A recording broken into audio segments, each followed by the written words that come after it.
This is a story about the Shmona. Actually, I said the story, but for some reason I didn't record it. So now I'm going to record it.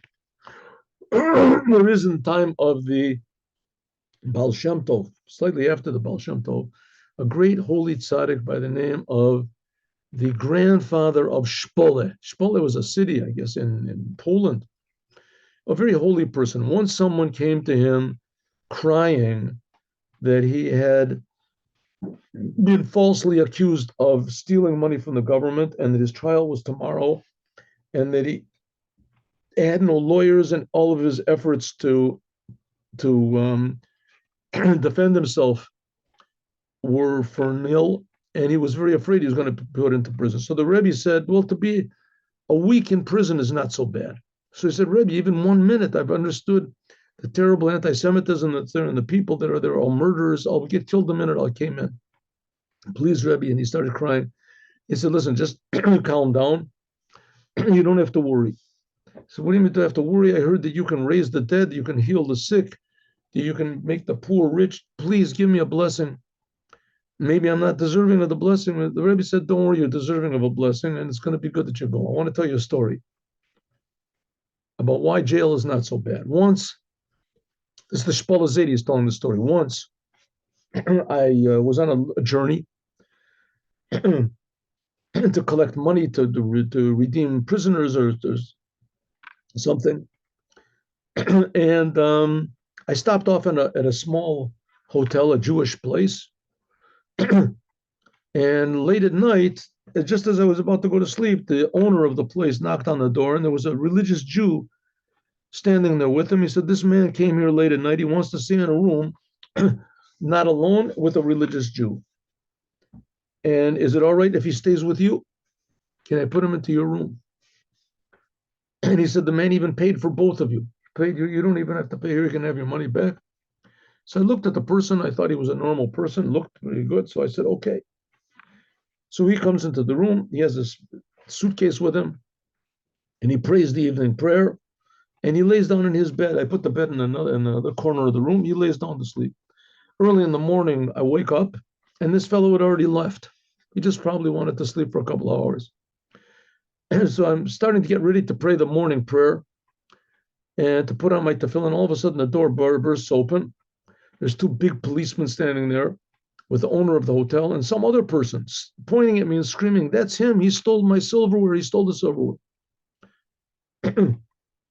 The policemen say, are you sure that's him? Yes, it's him. They take me and push me in the corner, put handcuffs on me. The owner of the hotel said, you should be disgusted with yourself. This is my good friend. He has a hotel down the street, and you stole from him. Stole silver. I said, I didn't steal anything. I don't know what you're talking about. They checked on my bed. Sure enough, they found under my bed, they found a silver spoon. And I realized what happened. This person that came in the nighttime, he was a thief, and he stole the money. He stole the silverware, and he planted this so that they would suspect me and that he would get away.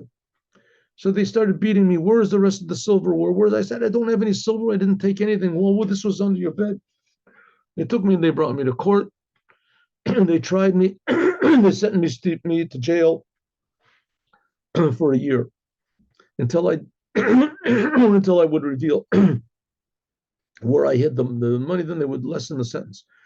So as soon as they put me in jail and they closed the door, the other Gentiles there that were in the criminals, they approached me and they said, okay, Jew, you have to pay $100 or whatever it is, zlotys or something, and then you can be part of us. But if not, then you're our enemy. So I said, I don't have any money. And even if I did, I don't want to be part of you. I don't have it.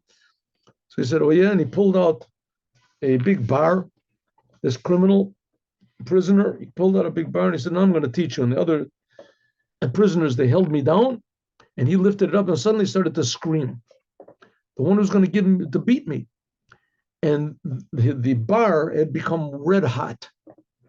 And he couldn't throw it away. And they were screaming, throw it away. And he was screaming, I can't. It hurts. The guards came. There was a big thing. They threw water on the bar. They took him away and never saw him again. And after that, everyone was quiet. Nobody bothered me. They left me alone. I left them alone. But I noticed that they were even afraid to look at me. They thought I would curse them. But there was one boy. He was a gypsy. that had been caught for stealing horses.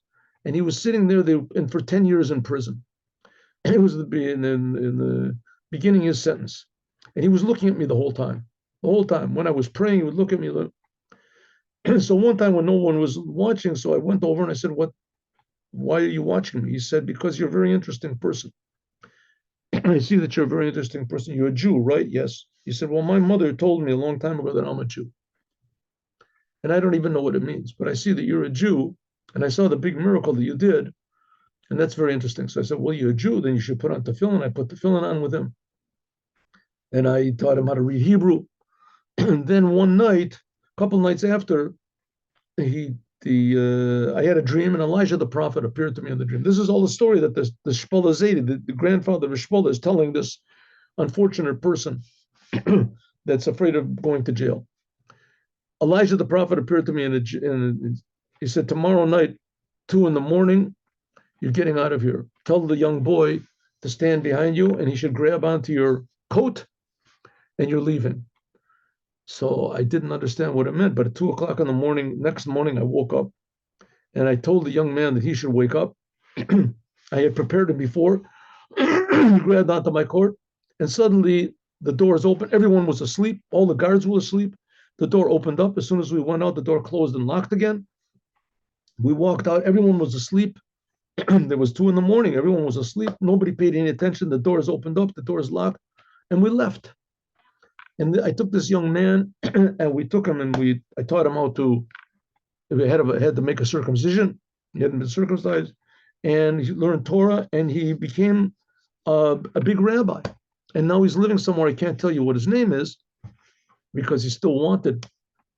But I went into the prison in order to take something out, and that's why you're going to the prison. Don't worry, I'm sure something good is going to come out of it. Nothing is going to happen to you, and may you be blessed. That's the whole story of Yutet Kislev, that the first Rebbe of Chabad was put into prison, and by means of his being in prison and getting out, the miracles that happened on Yutet Kislev, as he came out and revealed the teachings that are going to bring Mashiach and save the whole entire world. And really, that's the whole story of the Jewish people. God put us into Egyptian slavery, and when we got out, we got the Torah, and now we're on exile for the last 2,000 years. And the same thing, we're in this exile in order to go out with even a bigger revelation of the Torah, and all the secrets of the Torah will be revealed to us, and the whole world will come from the Jews will become benefit to the whole world. The whole world will be benefited. They'll all drop all the religions and worship only the creator of the universe. And then this world will be a holy place, a blessed place, a happy place, a meaningful place, a healthy place, with the arrival of the Rebbe Melech HaMashiach now. Have a good day. God bless you all. See you tomorrow, 8:15.